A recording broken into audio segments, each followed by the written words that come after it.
My name is Korto Williams. I work with ActionAid International as the head of women's rights, and I'm based in Nairobi. The impact of the pandemic on our work as feminist women's rights activists has definitely been linked to the lack of physical solidarity, the lack of opportunities to have face-to-face engagement.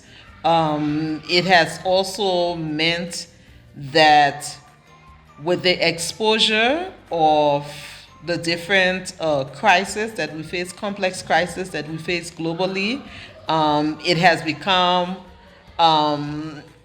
more important to think about alternative ways of doing our work. So alternative in terms of the organizing and mobilizing, and also alternative in terms of recovery. How do we address this? My first take on that is that we may never go back to the period where, we worked in offices like we did, because right now almost everyone is working from home. So we may not go back to the time where everyone was working in offices and people were spending, organizations spent a lot of money on rent.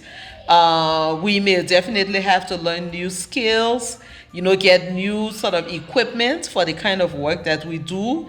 If you're not going to leave the house, or even if you're going to leave the house, if we have a better situation, say in 2021, there'll still be the gains where we've now recognized that we do not have to invest, a lot of resources in certain logistical products, and we need to spend that more on the issues that affect people, and that, those issues that reinforce poverty for millions of people globally.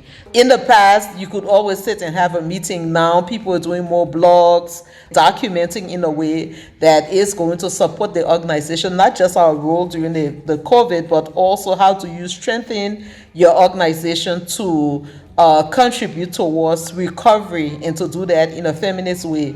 It's interesting, and I think my sort of position that I'm building so far is that we learn to save, we learn to sort of promote value for money post-COVID, because I think that's something that we struggled to do.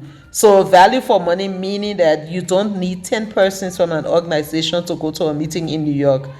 It's quite expensive, and you are using money that could be, used for something else, that could go towards other projects that will affect people that will support people who are most affected by poverty. So I am hoping that this is something that donors take into consideration, international NGOs, different movements take into consideration, that all we have to do our work is right in our hands.